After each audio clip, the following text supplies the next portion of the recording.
చూస్తే కొత్త ప్రభుత్వం రాష్ట్రంలో 18 నెలల్లో ఎన్డీఏ భాగస్వామ్యం. గత ప్రభుత్వాలు చెప్పినట్టుగా వాళ్ళ పథకాలైతే ఇప్పుడు 6 పథకాలు. ఎలా ఉంది సార్? నిజంగా ఉచితాలు ఎంతవరకు ఉపయోగపడుతున్నాయి? ఇచ్చే కొద్దీ ఇవ్వాలంటారా? కొంచెం అర్హులకి ఇచ్చి మిగతాది డెవలప్‌మెంట్ మీద పెడితే బాగుంటుందా? క్యాపిటల్ ఇన్‌కమ్ కోసం కంపెనీలు పెట్టుబడులు అంటున్నారు. ఎలా ఉంది?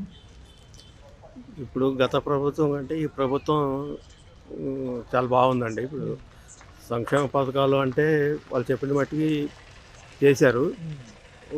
ఒకటి రెండు ఉన్నాయి, అవి పర్లేదు, మెల్లగా చేస్తారు. ఇక పోతే డెవలప్మెంట్ అంటారా, గత ప్రభుత్వం అసలు ఏం చేయలేదండి. ఈ ప్రభుత్వం చాలా డెవలప్ చేస్తుంది. మంచి ప్రభుత్వం. ఈ చాలా కాలం ఉండాలి ప్రభుత్వం కూడా. ఈ సంక్షేమ పథకాలు కూడా చెప్పాను కదా, ఒకటి రెండు మిస్ అయినాయి అని. అది కూడా ఇస్తే చాలా బాగుంటుంది. అర్హులందరికీ వస్తున్నాయండి పథకాలు. గ్యాస్ సిలిండర్లు పథకం వచ్చేసేపాటికి ఇప్పటికీ 2 దఫాలు ఇచ్చారు, 3వ దఫా కూడా ఇస్తే బాగుంటుంది. అవి కూడా విమర్శలు వస్తున్నాయి ప్రభుత్వం మీద, ఇవ్వలేదని. చాలా బాగుందండి ప్రభుత్వం. ఎలా చూసుకుంటే రాష్ట్ర భవిష్యత్తు అనేది ఎక్కువ శాతం ఏంటంటే పెట్టుబడులతో ఆస్కారం అంటున్నారు.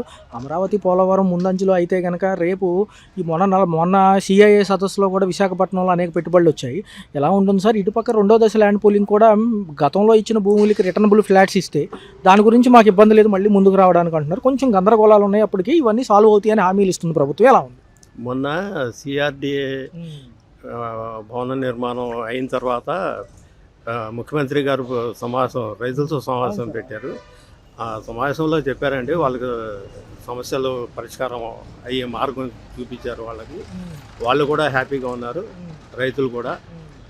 పోతే ఇక నెక్స్ట్ కూలింగ్ అంటున్నారు కదా, మన ఈ రాజధాని ప్రపంచ స్థాయి రాజధాని అంటున్నారు. కాబట్టి రాజధానికి తగ్గట్టు భూములు ఉండాలి. కాబట్టి నెక్స్ట్ మనకి భూములు కూడా అవసరం. కాబట్టి నెక్స్ట్ కూలింగ్కి వెళ్ళటం ప్రభుత్వం చాలా మంచి పని చేస్తుంది. రైతులు కూడా సుముఖంగా ఉన్నారు, వాళ్ళు కూడా ఇష్టపడుతున్నారు ఇవ్వటానికి. చాలా బాగా ఉంటుందండి. ఉప ముఖ్యమంత్రి గారు పనితీరు ఎలా ఉంది సార్? కోనసీమ జిల్లాల మీద ఫోకస్ ఎక్కువ చేశారు. దాంతోపాటు దగ్గర 7,000 కోట్ల అభివృద్ధి పనులతో పాటు 100 కోట్లు సెపరేట్గా రోడ్లు మరమ్మతులు అంటున్నారు. ఈ విధానంలో ముందుకెళ్తే ఒక 15 ఏళ్ళు సమయం ఇస్తే మేము స్టాండర్డ్గా డెవలప్ చేసి చూపిస్తాం అనేది ఆయన వాదన. కొంచెం సమయం ఇవ్వచ్చండి. ఆయన అభిప్రాయం కరెక్టే. గత ప్రభుత్వం అంటే అసలు ఏం చేయలేదండి. ఎక్కడికక్కడ అన్నీ ఆగిపోయినాయి. ఈ రోడ్ల నిర్మాణాలు ఆగిపోయినాయి, గుంటలు ఎక్కడ పడితే అక్కడ. ఇప్పుడు ఈ ప్రభుత్వం వచ్చిన కాడి నుంచి గుంటలు అవన్నీ కూర్చారు. కొన్ని పంచాయతీల్లో ఇప్పుడు మన పవన్ కళ్యాణ్ గారు కూడా చాలా మటుకి కొన్ని 5,000 ఏందో చెప్తున్నారు కిలోమీటర్లు గ్రామాల్లో వేశారని. గ్రామ అభివృద్ధి కూడా చాలా తోడ్పాటు చేస్తున్నారు. ఉప ముఖ్యమంత్రి గారి పవన్ కళ్యాణ్ గారి పనితీరు కూడా చాలా బాగుంది. చూసుకున్నట్లయితే త్వరలో జనవరి అనంతరం ఈ ఫిబ్రవరి లోపలే కూడా స్టేట్ ఎలక్షన్ కమిషన్ సంబంధించి గ్రామ పంచాయతీ మున్సిపల్ ఎలక్షన్స్ కూడా తెరదీసింది సార్. ఇంకా కాలం ఉన్నప్పటికీ కూడా ముందుగానే 3 నెలల ముందే పెడతామంటున్నారు. ఎలా ఉంది రేపు హవా? ఎలా ఉండబోతుంది? ఆల్రెడీ అభివృద్ధి పనులతో పాటు అనేక సంక్షేమాలు చూస్తున్నారు కాబట్టి ప్రజలు నాడీ వేడి ఎలా ఉంటుంది? గత ప్రభుత్వాన్ని ఇప్పుడు ఎడ్యుకేటెడ్ ఎవరు నమ్మరండి. గత ప్రభుత్వం చేసిన పనులు ఎవరు మర్చిపోవట్లా ఇప్పటికీ. అవి పీడకల్లాగా కనపడుతున్నాయి జనానికి. ఇప్పుడు మీరు చెప్పారు కాబట్టి ఇప్పుడు పంచాయతీ ఎలక్షన్లు కూడా ముందుగానే చేస్తే పంచాయతీలు కూడా డెవలప్ అవ్వాలండి. పల్లెలు డెవలప్ అవ్వాలి, పల్లెలతో పాటు పట్టణాలు డెవలప్ అవ్వాలి. పల్లెలు బాగుంటేనే పట్టణాలు బాగుంటాయండి. సార్, అమరావతికి గెజిట్ నోటిఫికేషన్ కూడా సంసిద్ధం అంటున్నారు కదా. మొత్తం కూడా చట్టపరమైన అంశాల్లో కూడా చట్టభద్రత ఉంటేనే రేపు మళ్ళీ మార్చడానికి వీలు లేకుండా చేస్తామంటున్నారు. కేంద్రం కూడా ఆమోదం అంటున్నారు. ఎలా ఉండబోతుంది? అవునండి, ఎవరు పడితే వాళ్ళు ముఖ్యమంత్రులు వచ్చేసి ఈ అమరావతి చట్టబద్ధత లేకపోతే 3 రాజధానులని ఈ ముదస్తపు ఆలోచనలు చేసి ఈ 3 రాజధానులు అనేది కరెక్ట్ అభిప్రాయం కూడా కాదు.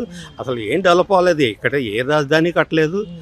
కాబట్టి ఇప్పుడు మన గెజిటెడ్ నోటిఫికేషన్ మన అమరావతికి ఇవ్వటం చాలా కరెక్ట్ అండి. కేంద్ర ప్రభుత్వం అతి త్వరలో పార్లమెంటుకి ఈ నోటిఫికేషన్ వెళ్ళిన తర్వాత వాళ్ళు కూడా ఆమోదం పొందరేసేసి మనకు అమరావతికి నోటిఫికేషన్ ఇస్తే చాలా బాగుంటుందని నా అభిప్రాయం. చూస్తే 18 నెలల కొత్త ప్రభుత్వ పాలన, గతంలో కూడా పథకాలు ఉన్నాయి, ఇప్పుడు పథకాలు ఇస్తున్నారు. 6 పథకాలు ఏమేమి వస్తున్నాయి, ఏమేమి రావట్లేదు? రేషన్ షాప్ బాగానే వస్తుందండి, పింఛన్ కూడా బాగానే వస్తుంది. ఇస్తున్నారు. ఇంత మటుకు ఏమీ రాలేదు. ఈ కరెంటు బిల్లులే ఎక్కువ బాగా వేసేస్తున్నారండి. దానికి బాగా ఇబ్బంది పడిపోతున్నాం. గతంలో ఎంత వచ్చాయి మేడం, ఇప్పుడు ఎంత వస్తుంది? గతంలో ఇంటికి వచ్చి 400, 450, 300 అలా వచ్చేది మాకు, మా ఇంటికి. ఇప్పుడు 600, 700 అలా వస్తుందండి.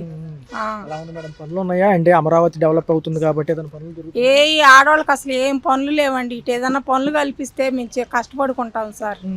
అది చాలా ఇబ్బందిగా ఉంది అంటున్నారు. చాలా ఇబ్బందిగా ఉంది సార్. ఇల్లు గడవటమే కష్టంగా ఉంది. వెళ్తే వ్యాపారాలకు వెళ్ళాలి, లేకపోతే ఇళ్ళ కాడే కూర్చోవాలి. ఆడవాళ్ళకంటూ ఒక 10 మందికి 20 మందికి ఇలాగా పనులు కల్పించి చేయించుకుందామని అది లేదండి. 1 రూపాయి కూడా సంపాదన లేదు ఇక్కడ. అది గతంలో ఏంటంటే వాలంటీర్ వ్యవస్థలో అన్ని దగ్గరికి వచ్చి ఇచ్చేవాళ్ళు, ఏదైనా కాగితం కావాలని ఇబ్బంది ఉండేది కదా. ఒకవేళ ఇప్పుడు గ్రామ సచివాలయానికి వెళ్ళినా ఎలా ఉంది? లేదండి, ఇళ్ళకొచ్చే తలుపు కొట్టి మరీ ఇచ్చేవాళ్ళు. ఇప్పుడు కూడా అలాగే ఇస్తున్నారు. వాటి వల్ల ప్రాబ్లం ఏం లేదు. కాకపోతే ఈ మహిళలకు అనేది, పేద మహిళలకు అనేది పనులు లేక నానా ఇబ్బందులు పడిపోతున్నారు. రాష్ట్రం కొంచెం అప్పుల్లో ఉండటం వల్ల మహిళలకి 1500 చెప్పారు, ఆడబిడ్డ నిధి కింద ఇస్తామన్నారు. లేదండి, అన్నారు కానీ ఇంత మటుకు రాలేదు. టైం పడుతుంది అంటున్నారు, కొంచెం వెయిట్ చూస్తారు. ఏమో తెలియదండి మరి. ఇంత మటుకి అన్నారు, అమలు చేస్తామన్నారు. మరి ఇంత మటుకి ఎవరికి ఏమీ రాలేదు. ఇళ్ల స్థలాల విషయంకి వస్తే గతంలో ఎలా ఉంది, ఇప్పుడు ఎలా ఉంది? కొంతమందికి వచ్చినాయి, కొంతమంది రాలేదు. ఇళ్ల స్థలాలు ఇంత మటుకి ఎవరికి రాలేదండి. మరి గతంలో కొంతమందికి ఇచ్చారేమో తెలీదు. ఇప్పుడు మాత్రం మరి ఎవరికి రాలేదు. మాకు వచ్చింది, మేము ఉన్నామని ఎవరు అనలేదు.